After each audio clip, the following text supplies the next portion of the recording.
Hi, I'm JP Murrieta. Golf is a great game. It's fun and challenging, but can sometimes be unnecessarily slow.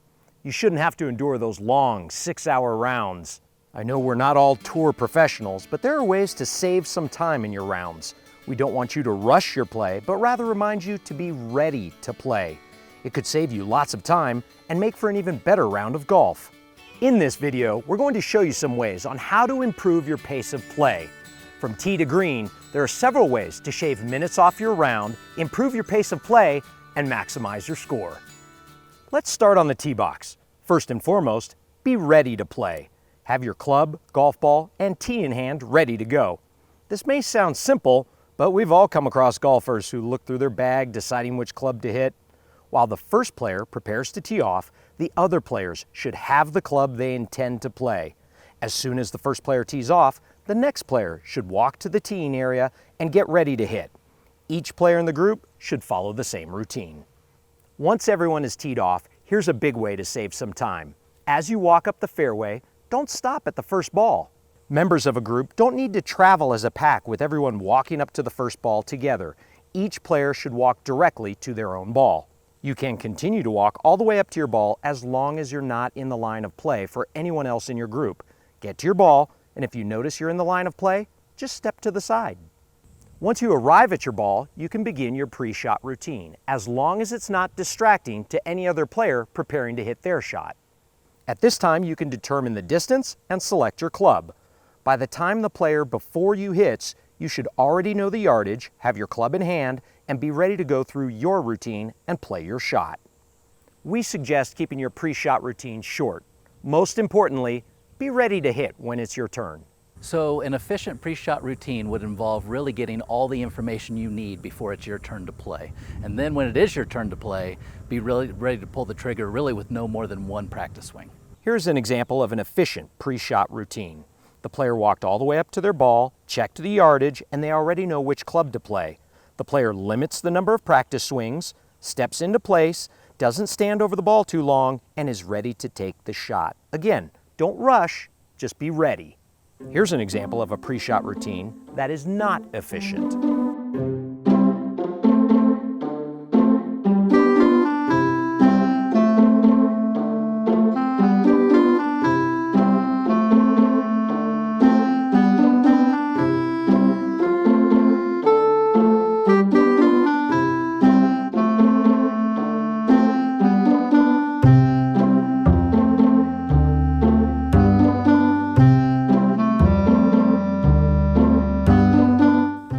Keep in mind, there are times when it might be best for the player not furthest from the hole to play first.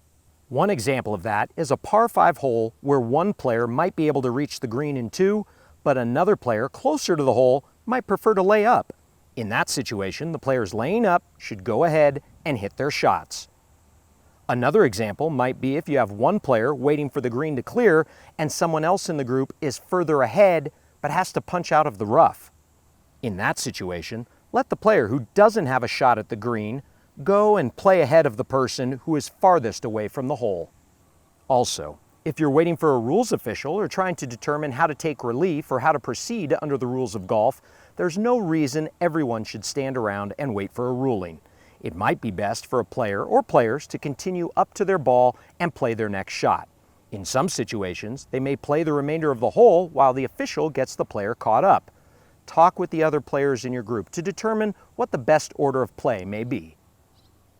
The putting green is a great place to save some time. The more you can do before it's your turn, the more time you can save and the better the pace of play for everyone. Step 1. As you approach the green, make your first read before you even get to your ball and mark it. Don't wait until it's your turn to putt to start the process of reading the green.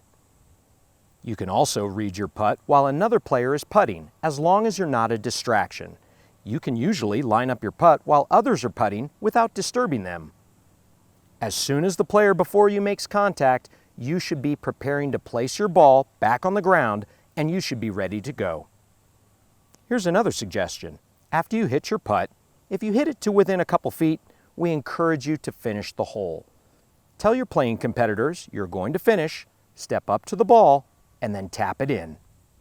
There are some situations where it might be best for a player to go ahead and putt even though they're not farthest from the hole. Here's an example. If a player is hitting out of a greenside bunker and is then raking the trap, there's no need for you to wait until they arrive on the green to begin your process of putting. You can go ahead and mark your ball as you prepare to putt while that player rakes the trap. Just communicate to the other players to go ahead and play. Here's another way to improve your pace of play. Where you place your bag can be a big time saver over the course of your round. When you get to a green, place your golf bag or park your push cart between the green and the next tee box. It will save you some time on your walk to the next hole. If you're playing a shot where you're not quite sure what club to use, take a couple clubs with you so you don't have to make a return trip to the bag. If you're ready to play your shot when it's your turn, you can save a large amount of time. Let's say you save 90 seconds each hole by everyone being ready to play their shot when it's their turn. 90 seconds doesn't seem like that much, but over the course of your 18-hole round, you can shave off close to 30 minutes. All of these tips and suggestions only work if we practice them. Coaches, implement these tips in your rounds and encourage your kids to improve their pace of play. I think a video like this really is the next step in the evolution of a high school or junior golfer. It's teaching them the fundamentals of getting around the golf course properly and being able to negotiate the golf course with their fellow competitors. And from that, I think it will allow them to focus on being better players even down the line. No one likes a slow round of golf. Let's improve our pace of play and enjoy our day on the golf course even more. Thanks for watching.